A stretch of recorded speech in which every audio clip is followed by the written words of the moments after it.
Hello students, कैसे हैं आप? I hope you will be fine at your home. तो today we will discuss about the chapter linear equation in two variable. Previous video में हमने क्या किया था, एक्सरसाइज 3.6 कंप्लीट कर ली आई थी। और उसमें मैंने क्या किया था कि एक आपका जो मेथड था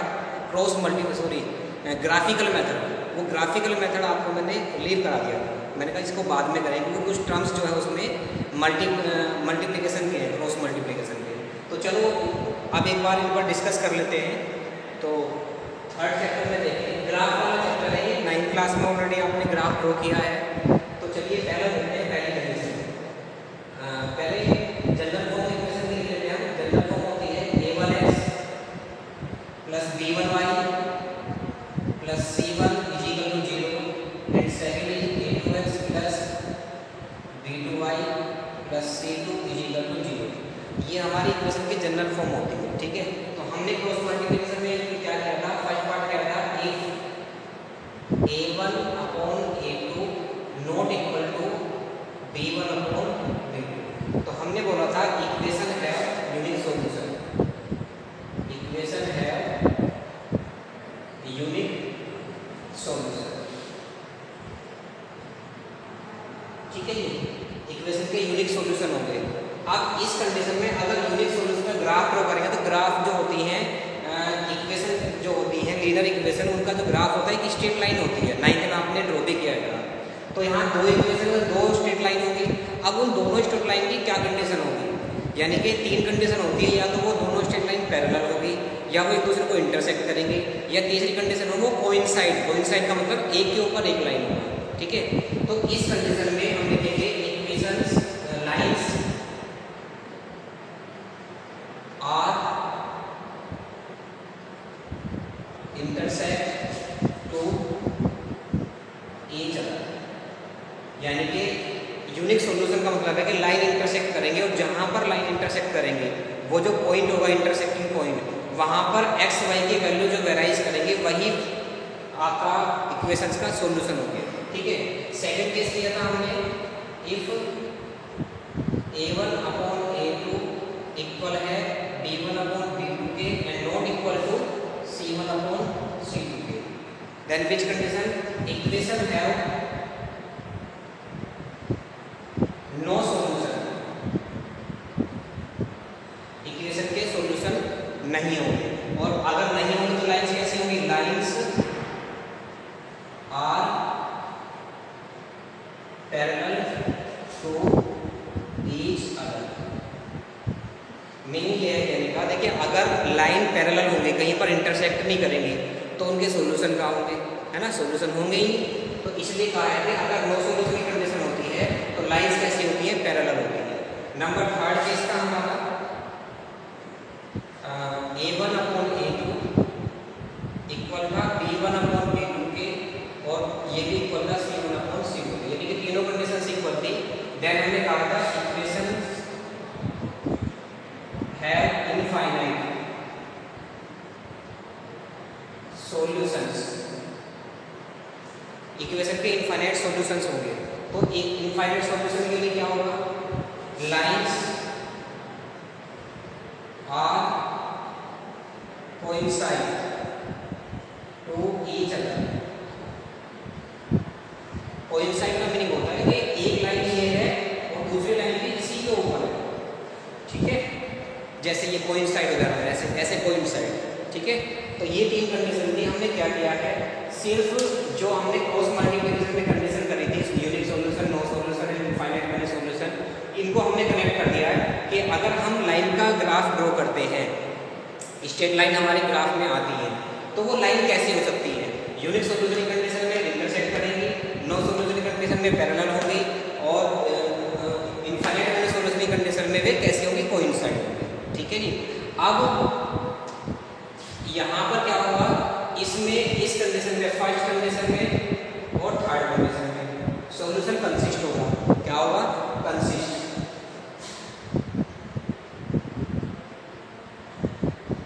और जो ये कंडीशन है नो सॉल्यूशन वाली, इसमें सॉल्यूशन कैसा होगा, इनकंसिस्टेंट होगा।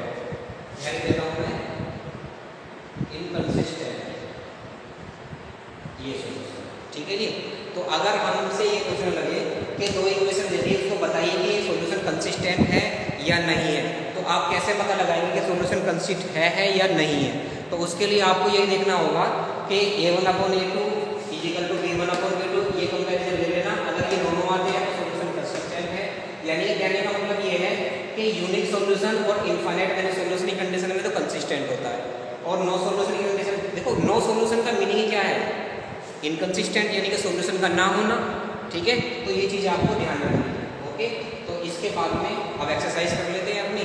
एक्सरसाइज में स्टार्टिंग एक्सरसाइज जो थी, स्टार्टिंग की एक्सरसाइज अपने आप करेंगे क्योंकि उसमें इक्वेशंस फाउंड करनी है आपको। ठीक है, इक्वेशन मैंने बनाने सिखा भी दी है आपको, लगभग 3 एक्सरसाइज आपने इक्वेशन बना करके उसको उनको सोल्व किया है। तो इनमें ओनली यही कहा है फर्स्ट एक्सरसाइज में कि आप इक्वेशन बनाइए, 3 क्वेश्चन हैं, और उनको ज्योमेट्रिकल फॉर्म में रिप्रेजेंट करना है या एल्जेब्रिक फॉर्म में। ठीक है, तो आगे देखते हैं। इनका ग्राफ ड्रॉ करना, ग्राफ ड्रॉ कर लेना है। फिर मैं ग्राफ पे आ जाता हूँ सीधा पहले।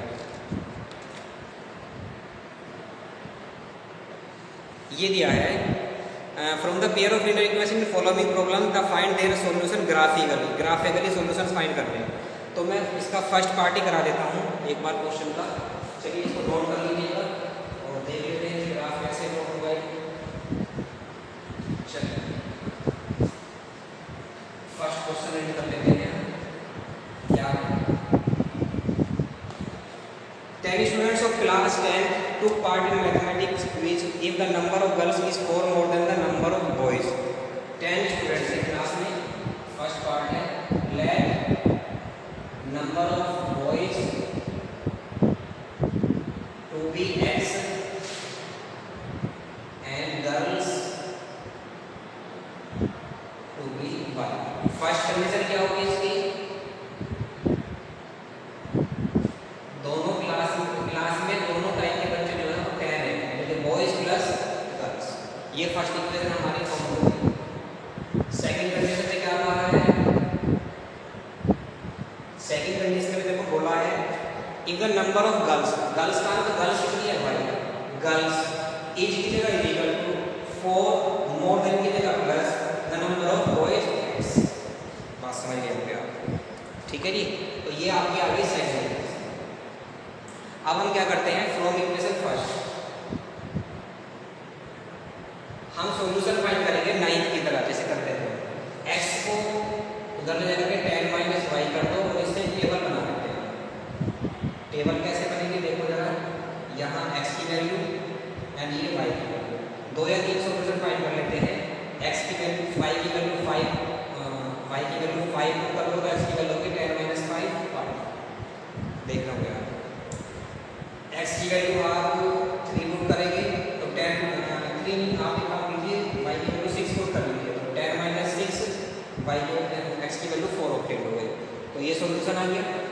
अच्छा, इसके बाद में सेकंड इक्वेशन को y equal to 4 plus x, इसके लिए क्या करेंगे? हम सेम सॉल्यूशन करेंगे, या एक तरीका और भी होता है, एक बार x की वैल्यू 0 पुट करो, सॉरी यहाँ पर x की वैल्यू आएगी और यहाँ पर x इक्वल टू 0 पुट करो तो 0 आ जाएगा, x की वैल्यू 0 आ जाएगी तो 4 प्लस 0 कितना आ जाएगा? y की वैल्यू 4 आ जाएगी। एक बार आप y की वैल्यू 0 पुट करोगे तो x की वैल्यू हो जाएगी इधर आकर के माइनस की 4। ठीक है, आप चाहो तो ये भी यहाँ पर भी यही सॉल्यूशन कर सकते हैं। ठीक है, x की वैल्यू 0 तो y की वैल्यू कितनी आएगी? x 0 y equal to 10। और यहाँ भी ऐसे कर सकते हैं, जब आप y की वैल्यू 0 लोगे x की वैल्यू कितनी रहेगी? 10। तो 0 10 तक भी कर सकते हैं, ये सबसे अच्छा तरीका है। इसके बाद में आपको क्या करना है? इसका ग्राफ ड्रॉ करना है। ग्राफ ड्रॉ करने के लिए वही कार्टेशियन प्लेन बनाएंगे आप। इस तरीके से कार्टेशियन प्लेन बना लो, x axis and y axis. यहाँ तक देख लेते हैं एक बार। हाँ, आ रहा है। चलिए, तो यहाँ इसमें ये हो गया और ये एक एक्सिस बनाओ और एक y एक्सिस। ये होती है x एक्सिस x डैश, ये होती है y एंड y डैश। ठीक है, आई थिंक दिख रहा होगा आपको। हम इसके पार्ट बनाएंगे 1 2 3 4 5 6 7 8 9 10, 10 तक मैंने 4 5 6 7 8 9 10। ये ऐसा आपको ग्राफ पेपर मिलेगा, ग्राफ में बॉक्स बने हुए होते हैं। तो बॉक्स को आप 1 यूनिट मान लीजिएगा। अब लोडिंग कर दो, इसके लिए x0 y है, x0 यहाँ पर है, y क्या होगा 1 2 3 4 5 6 7 8 9 10 ये आ गया। फिर दूसरा है 10 को जो x10 और y0 1 2 3 4 5 6 7 8 9 10 ये आ गया। इन दोनों को आप जोड़ कर दीजिए स्ट्रेट लाइन से इसके द्वारा, तो ये आपका ग्राफ ड्रॉ हो जाएगा फर्स्ट इक्वेशन में। We have to find out the graph of first equation and for the second equation we will plot the points 0,4 and 0,-4। So इस तरह से ये x0 था तो y4 आया, एक बार y0 हो गया, y0 ले लेना x कितना आएगा -4, ये उल्टा हो जाता, ठीक है। 0,4 का है 1 2 3 4, ये रहा 0,4 1 2 3 -4 है ना, x तो है आपका 0 y है 4 तो y4 ये आ गया, और एक है आपका x -4 तो -4 रहेगा 1 2 3 -4 ये आ गया, और ये हो गया। अब इसको यूज कर दीजिए आप इस तरह से, ये पॉइंट होगा, ठीक है। तो ये लाइन ड्रॉ हो गई। आप इंटरसेक्ट देख लीजिए कहाँ पर होगी, यहाँ इंटरसेक्ट कर रही है तो यहाँ पर पॉइंट देखो क्या है आपका, हालांकि यहाँ ग्राफ में कुछ अलग आ रहा है 1 2 3 4 5 आ रहा है, और 1 2 3 4 5 6 7 8 के आसपास आ रहा है या फिर 7 होगा, क्योंकि हमारा ये ग्राफ थोड़ा सा अलग तरह से, क्योंकि प्रॉपर ग्राफ नहीं है। तो यहाँ पॉइंट जो होंगे 1 2 3 4 5 5 1 2 3 4 5 6 7 8, तो ये सोल्यूशन हो जाता है, ठीक है जी।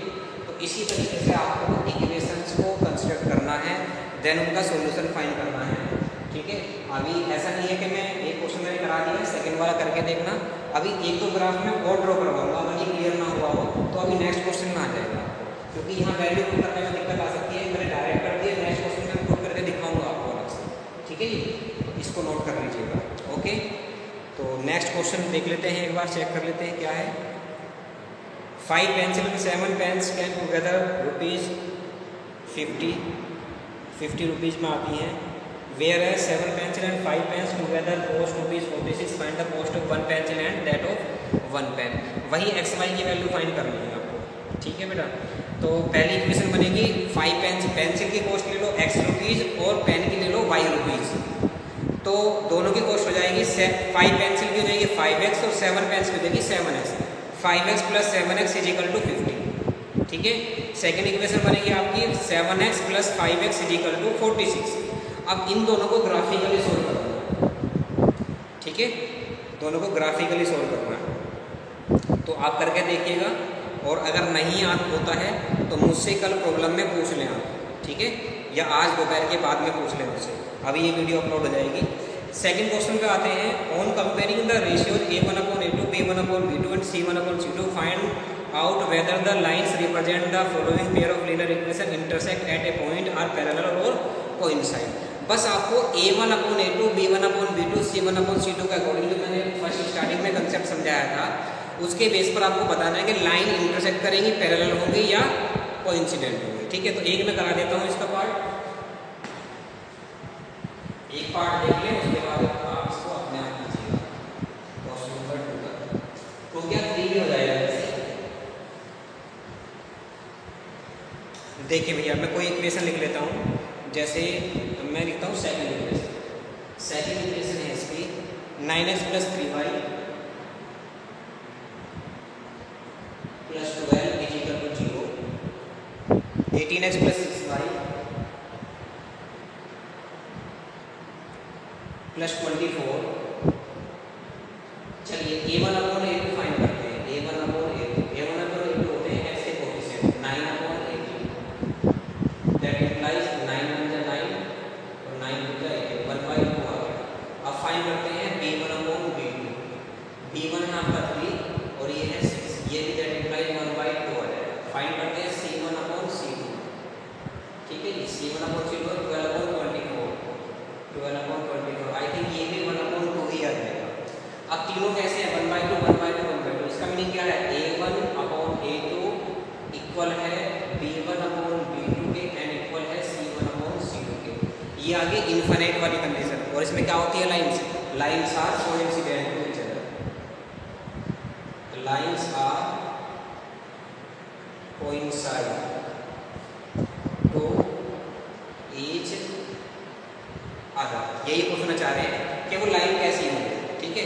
जब इनफाइनाइट मैंने सोल्यूशन कंडीशन आई तो मैंने बताया था कि लाइन्स कैसे होंगे, कोइंसिडेंट, ठीक है। कोइंसिडेंट बोलते हैं, कोइंसाइड बोलते हैं, एक ही बात होती है। कोइंसाइड का मतलब होता है ओवरलैप, एक दूसरे के ऊपर, ठीक है बेटा। तो यहाँ तक बस ये आंसर है, इसमें और कुछ नहीं करना, बस यही बताना था कि लाइन कैसी होगी, ओके। इसके बाद थर्ड क्वेश्चन है, on comparing the ratio a1/a2 b1/b2 c1/c2 find out whether the following pair of linear equation are consistent और इनकंसिस्टेंट। सेम ही करना, मान लीजिए सपोज कीजिए इसी में आपसे पूछ लेते हैं कि जो लाइन होगी कंसिस्टेंट होगी या इनकंसिस्टेंट होगा सॉल्यूशन, ठीक है। तो इसी क्या बताई थी मैंने, कंसिस्टेंट बताई थी, और यूनिक सॉल्यूशन में कंसिस्टेंट होंगी, ठीक है। सिर्फ किसमें इनकंसिस्टेंट होगी, इसमें नो सॉल्यूशन आएगा, ठीक है। तो नो सॉल्यूशन वाली कंडीशन इनकंसिस्टेंट है। तो आप यहाँ तक थर्ड क्वेश्चन तक कीजिएगा, और इसके बाद में मैं आपको आगे क्वेश्चन नंबर 4 में ग्राफ ही ड्रॉ करना है, अदरवाइज कुछ नहीं है। ये आपको 4 पार्ट्स दिए हैं, इनके ग्राफ ड्रॉ करने हैं। एक बार ये ग्राफ भी मैं दोबारा बता दूँगा एक क्वेश्चन में। तो फिलहाल आज इतना ही कर लीजिएगा, क्वेश्चन नंबर 3 तक मुझे होमवर्क करिए और मुझे दिखाइए, ठीक है। Okay, thank you, have a nice day.